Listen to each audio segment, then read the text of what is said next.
adik-adik kelas 11 kuliner, selamat datang di video pengolahan kue dan roti.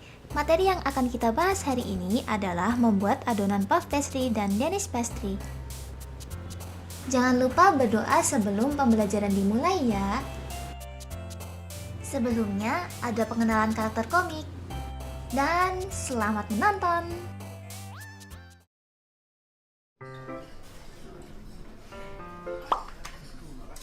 Sayang banget, kontrakmu nggak diperpanjang. Baru 6 bulan loh. Habis ini kamu rencana mau kemana? Saya berniat pulang ke rumah nenek saya. Terima kasih atas bantuannya selama ini, Bu Direktur. Namaku Raul.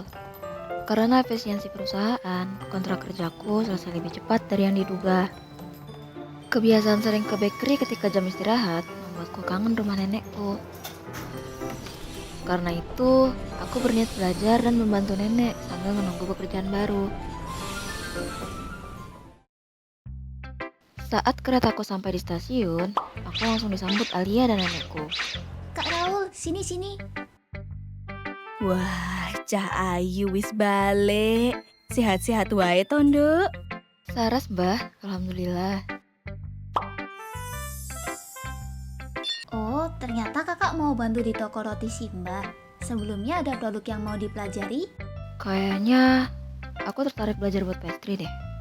Soalnya aku sering sarapan pakai pastry sebelum kerja. Gas, numpung pesanan toko lagi sedikit. Cepet amat ganti bajunya. Nah, biasanya kalau produksi di dapur ini. Dok, nek mlebu kono, ojo lali nganggo klambi iki. Nggih, Mbah. Udah pakai baju lengkap nih. Boleh masuk kan? Boleh.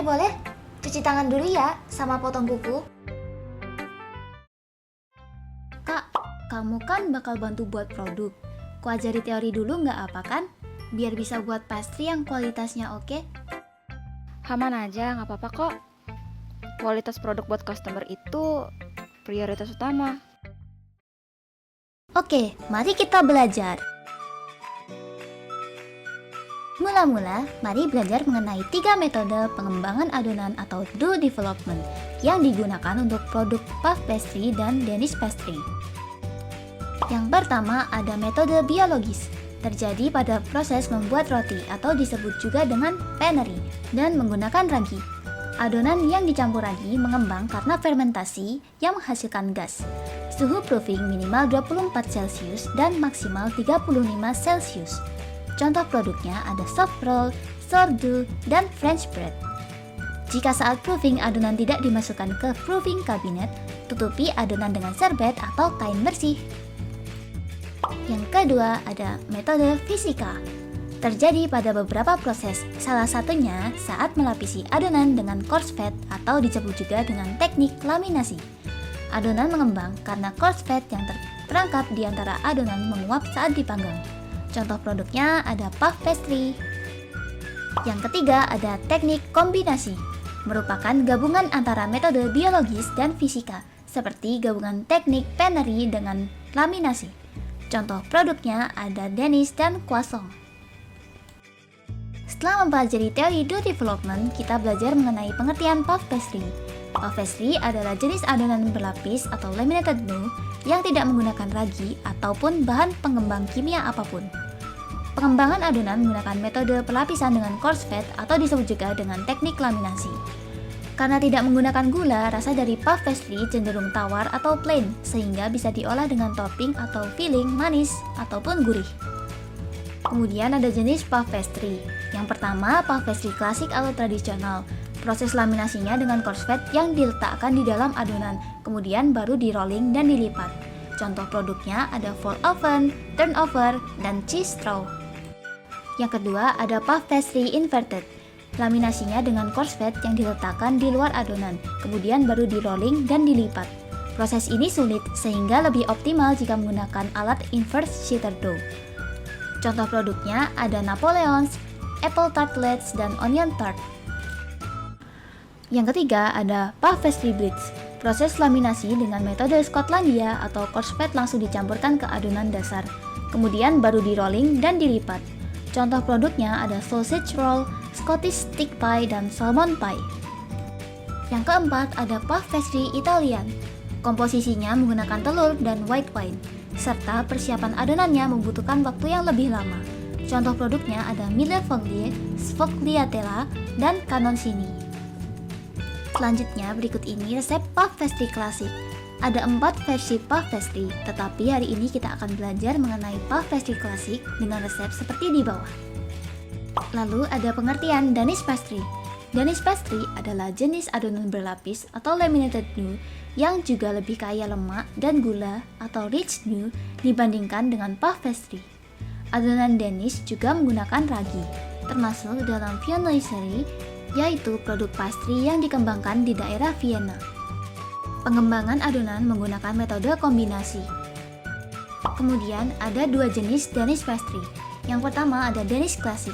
Komposisi Danish Classic lebih banyak menggunakan lemak dibandingkan dengan croissant style. Karena selain menggunakan tambahan susu dan butter, adonan Danish Classic juga menggunakan telur.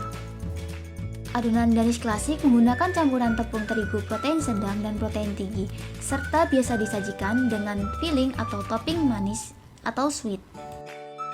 Yang kedua ada Danish Croissant Style. Komposisi Danish Croissant Style menggunakan susu dan sedikit butter, tetapi tidak menggunakan telur. Olahan dari adonan Danish dengan Croissant Style umumnya disajikan secara gurih atau savory. Ada 2 versi Danish pastry, tetapi hari ini kita akan belajar mengenai Danish pastry klasik dengan resep seperti di bawah. Kemudian ada peralatan yang digunakan. Berikut adalah alat untuk pembuatan adonan. Selanjutnya ada alat untuk membentuk adonan dan dekorasi. Lalu yang terakhir ada alat untuk baking. Sekarang kita akan membahas tahapan membuat adonan berlapis atau laminated dough. Tahapan membuat laminated dough ada 3, yaitu the trompe atau menyiapkan adonan dasar, barrage atau mencampurkan coarse fat ke adonan dasar, dan yang ketiga ada patong atau rolling dan melipat adonan. Pada tahapan the trompe, persiapan adonan puff pastry dan Danish pastry sedikit berbeda. Pada persiapan adonan dasar puff pastry, campurkan semua bahan kecuali coarse fat atau campurkan dengan metode straight dough. Yang kedua, uleni sampai adonan kalis dan lentur. Kemudian, istirahatkan atau rest adonan selama 15 menit sebelum dimasukkan coarse fat. Lalu, ada persiapan adonan Danish pastry. Yang pertama, campurkan semua bahan kecuali coarse fat atau campurkan dengan metode straight dough. Yang kedua, uleni adonan sampai kalis menggunakan tangan atau mixer. Yang ketiga, di sini letak perbedaannya. Proofing adonan di suhu 24-35 derajat Celcius selama kurang lebih 30 menit sebelum dimasukkan coarse fat. Lalu ada tahap barrage. Terdapat 4 metode memasukkan coarse fat, yaitu metode Inggris, Prancis, Belanda, dan Skotlandia. Tetapi kali ini kita hanya akan membahas 2 metode saja, yaitu yang pertama ada metode Inggris. Roll adonan membentuk persegi panjang. Letakkan coarse fat di 2/3 adonan. Lipat sepertiga adonan yang tidak terkena coarse fat. Yang keempat, lipat bagian yang terkena coarse fat. Lalu ada metode Prancis. Yang pertama, roll adonan berbentuk persegi. Yang kedua, letakkan coarse fat sesuai posisi di gambar. Yang ketiga, lipat seperti amplop. Coarse fat harus rata di bawah lipatan ya.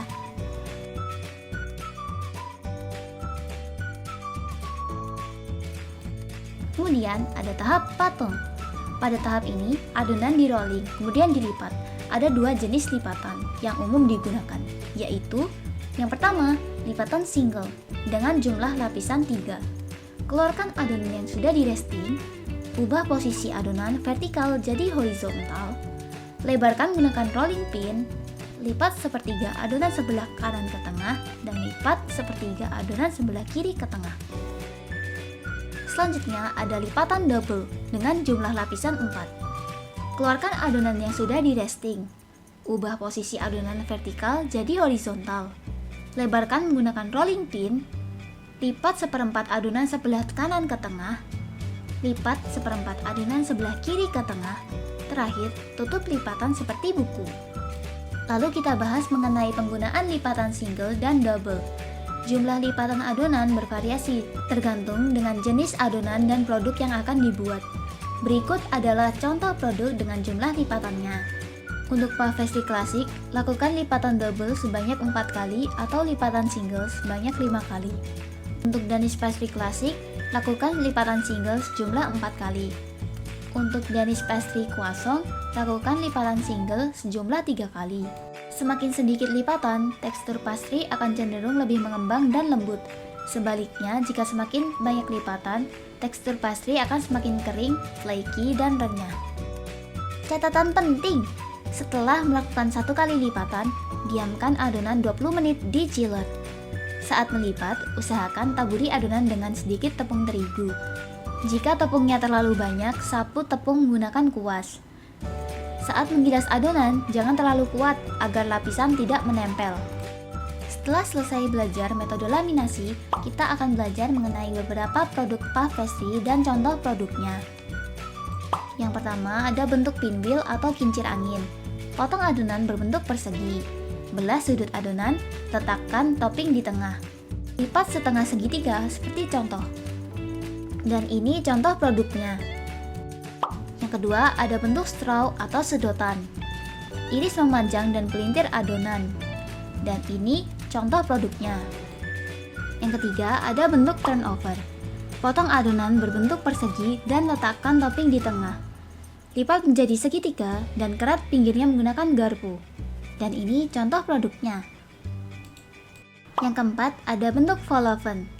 Cetak adonan berbentuk lingkaran, cetak adonan dengan ukuran yang sama dan lubangi tengahnya. Rekatkan kedua adonan menggunakan putih telur. Dan ini contoh produknya. Yang kelima ada bentuk palmiers atau puff pastry bentuk hati. Gulung dan iris adonan seperti pada contoh. Dan ini contoh produknya. Lalu kita akan membahas beberapa bentuk adonan Danish pastry dan contoh produknya. Yang pertama ada bentuk croissant atau bulan sabit.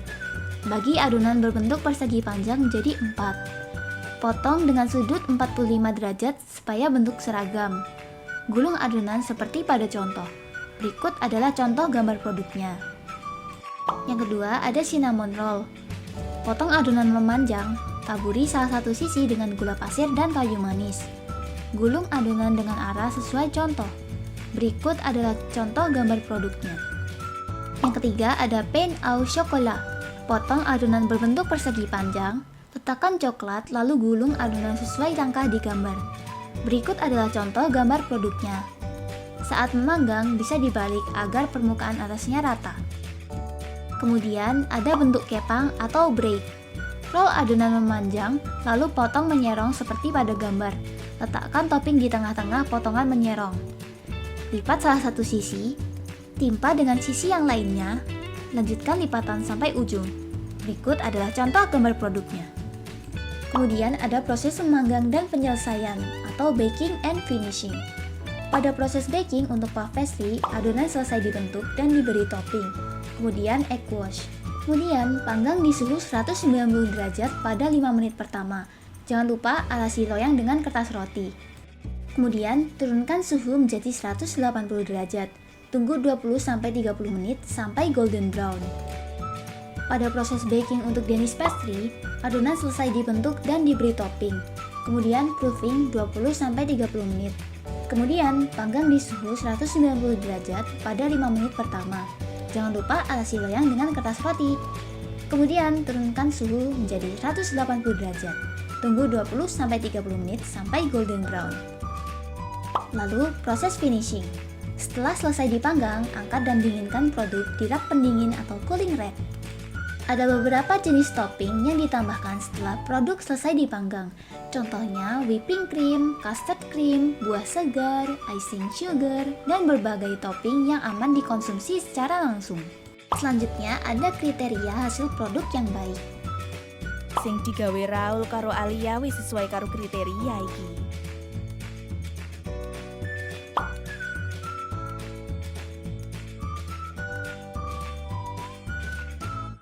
Kemudian, ini beberapa faktor kegagalan produk, mulai dari proses pencampuran adonan sampai mengoven. Kegagalan yang terjadi contohnya hasil produk bantat, berminyak, lapisan tidak terlihat, sampai kurang matang atau gosong. Sekian pembelajaran pada video, terima kasih telah menonton. Semoga video ini bermanfaat dan menambah wawasan ya.